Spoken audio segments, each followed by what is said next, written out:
آج ہم اپنا زبوروں کا سفر جاری رکھیں گے اور میرا پرسنل فیورٹ، جو میرا ایمان ہے بہت سو کو پرسنل فیورٹ ہوگا، اس پر غور کریں گے، اور وہ ہے زبور 103۔ زبور 103، اور اس کے سرنامے میں لکھا ہے کہ یہ داؤد کا مزمور ہے۔ آئے میری جان خداوند کو مبارک کہہ، اور جو کچھ مجھ میں ہے اس کے قدوس نام کو مبارک کہے۔ آئے میری جان خداوند کو مبارک کہہ، اور اس کی کسی نعمت کو فراموش نہ کر۔ وہ تیری ساری بدکاری کو بخشتا ہے، وہ تجھے بیماریوں سے شفا دیتا ہے۔ وہ تیری جان ہلاکت سے بچاتا ہے، وہ تیرے سر پر شفقت اور رحمت کا تاج رکھتا ہے۔ وہ تجھے عمر بھر اچھی اچھی چیزوں سے آسودہ کرتا ہے۔ تو عقاب کی مانند اثر جوان ہوتا ہے۔ خداوند سب مظلوموں کے لیے صداقت اور عدل سے کام کرتا ہے۔ اس نے اپنی راہیں موسیٰ پر اور اپنے کام بنی اسرائیل پر ظاہر کیے۔ خداوند رحیم اور کریم، قہر کرنے میں دھیما اور شفقت میں غنی۔ وہ سدا جھڑکتا نہ رہے گا، وہ ہمیشہ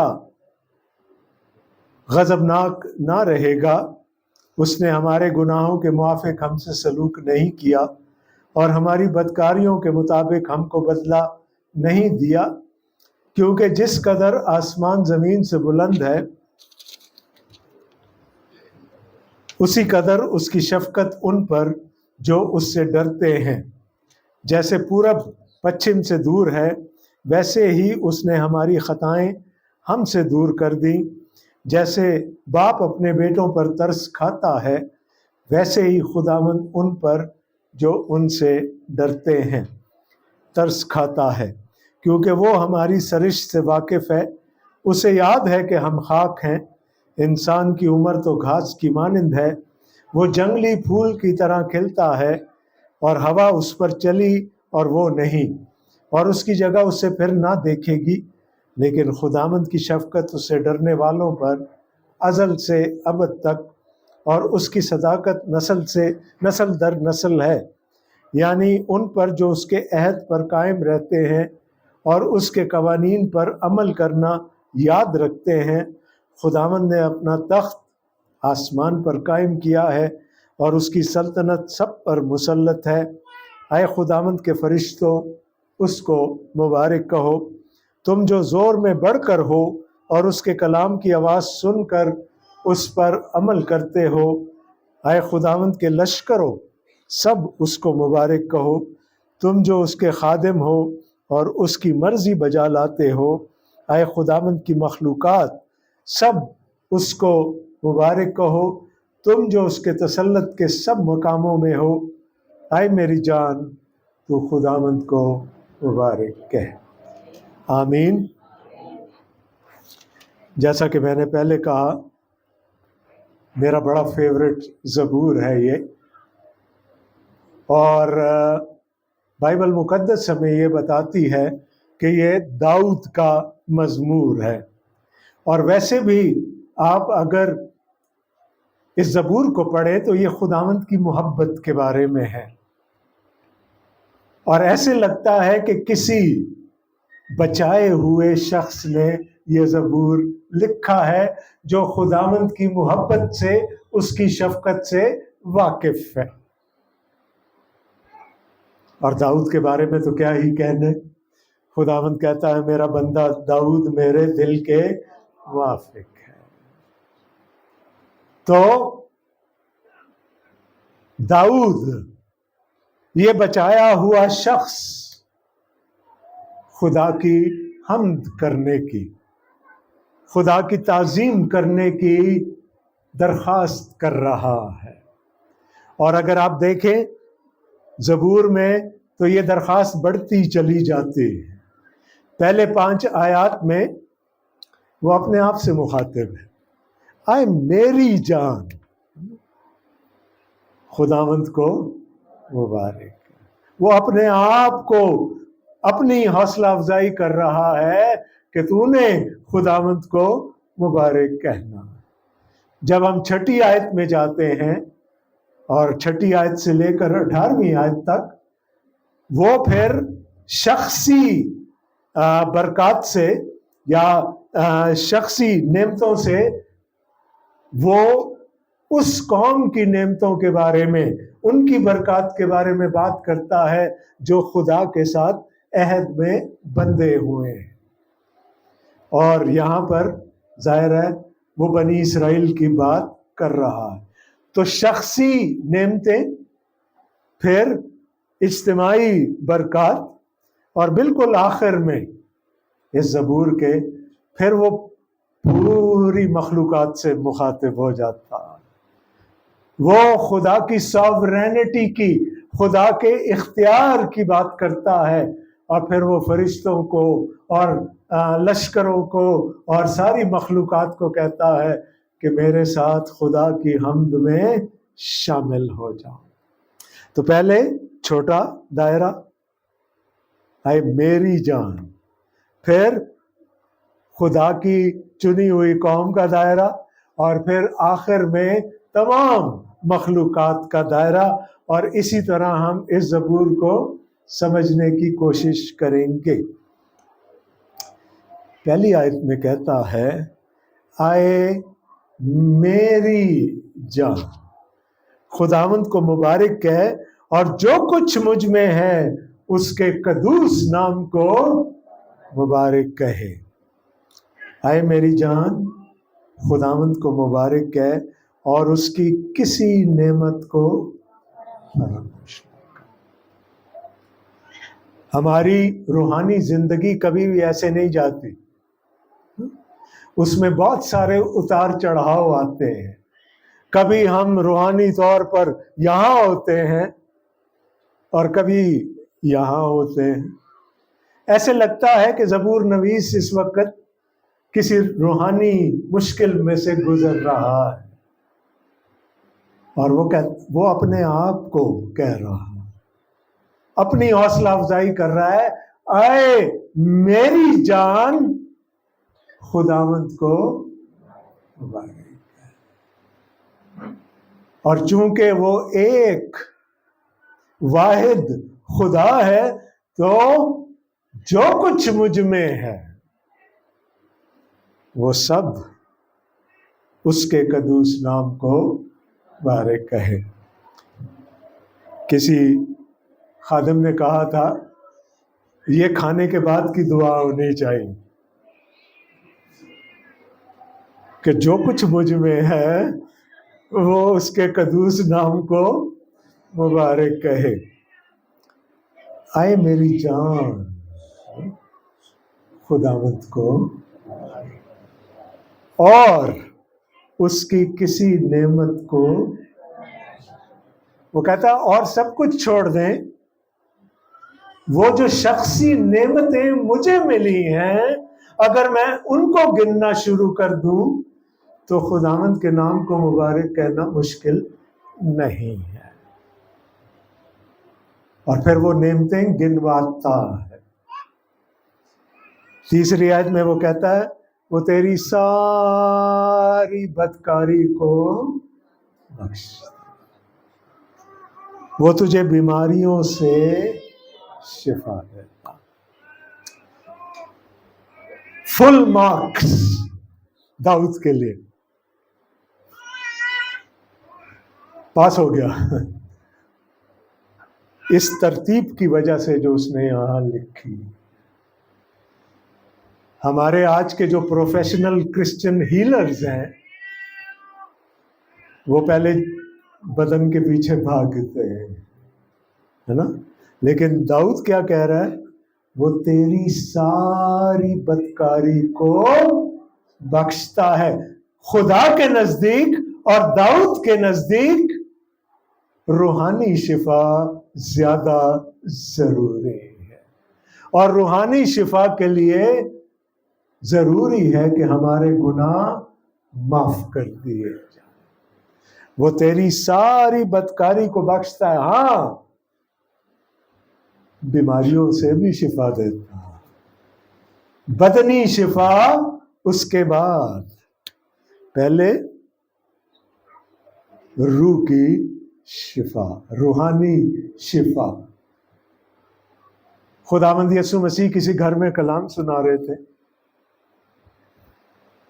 ایک مفلوج کو چھت کھول کر، کپریل کو کھول کر خداوند یسوع مسیح کے سامنے نیچا کیا گیا۔ کیا کہا خداوند یسوع مسیح؟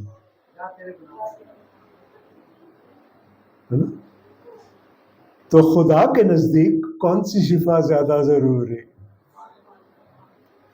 آج کے فیتھ ہیلرز کے لیے کون سی شفا زیادہ ضروری ہے؟ کاش خداوند کا کلام پڑھ لیں اور خداوند کی ترجیحات کو سمجھ لیں۔ شفا کی بات میں ابھی تھوڑی دیر میں کرتا ہوں، چونکہ بیماریوں کی بات آئی ہے تو یہ بڑا اچھا موقع ہے کہ میں اپنی گواہی آپ کے سامنے شیئر کر دوں۔ 20 جون کو، شاید 16 جون کو میں آپ کے درمیان تھا، 20 جون کو، اور میں نے آپ سے کہا تھا میرے لیے دعا کیجئے گا کہ میں لمبے سفر پر جانے والا۔ 20 جون کو میں کراچی سے اسلام آباد گیا، اور جیسے جہاز سے اترتے ہیں لوگ، تیزی میں نکلتے ہیں ہمیشہ کی طرح، میں بھی ویسے ہی جہاز سے باہر آیا۔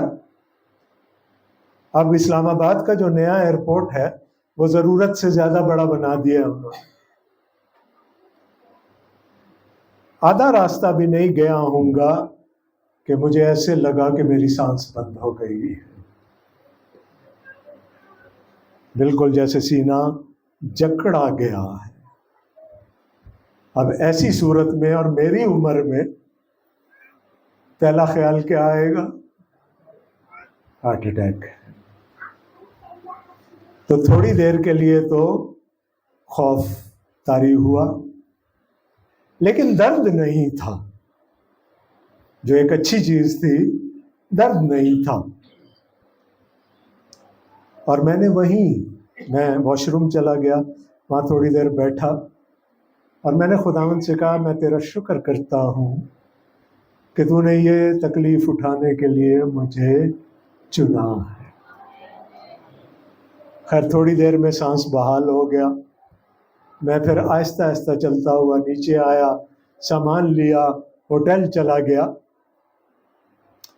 رات کو جلدی منگوا لیا کھانا، لیکن میں سوپ پینے لگا تو میرا ہاتھ ایسے شیک کر رہا تھا، مجھ سے چمچ سے سوپ نہیں پیا گیا، اور میں نے کہا کہ کچھ تو گڑبڑ ہے، سو گیا۔ اگلے دن صبح اٹھا، تیار ہوا، اپنے اسلام آباد والے آفس گیا، میٹنگز کی، سب کچھ۔ جب فارغ ہوا تو میں نے، جو میرے کلیگ ہیں وہاں پر، ان سے میں نے پوچھا یہاں کوئی قریب میں ڈائگنوسٹک سینٹر ہے؟ انہوں نے کہا ہے جی۔ میں نے کہا چلیں۔ وہاں جا کر میں نے ایکس رے کروایا سینے کا، ای سی جی کرائی، ای سی جی تو نارمل تھی، یعنی وہ ہارٹ اٹیک والا جو مسئلہ تھا وہ نہیں تھا، لیکن ایکس رے تھوڑا سا اوپر نیچے تھا۔ وہ میں نے یہاں پر کچھ ڈاکٹرز کو بھیجا، انہوں نے کہا بہتر ہے آپ چیک اپ کروا لیں۔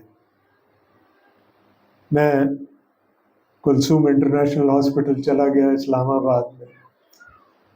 ڈاکٹر جو ملے، کارڈیولوجسٹ، انہوں نے کہا ہمیں فکر نہیں ہے کیونکہ آپ اپنی ٹانگوں پہ چل کے آئیں، لیکن یہ ٹیسٹ ہونے ضروری ہے۔ ایکسرسائز ٹالرنس ٹیسٹ ہوا، ایکو ہوا، بہت سارے خون کے ٹیسٹ ہوئے، جس میں سے کچھ ٹھیک تھے، کچھ ٹھیک نہیں تھے۔ اور ایکو کے بعد ڈاکٹر صاحب نے کہا کہ آپ کو بہت شدید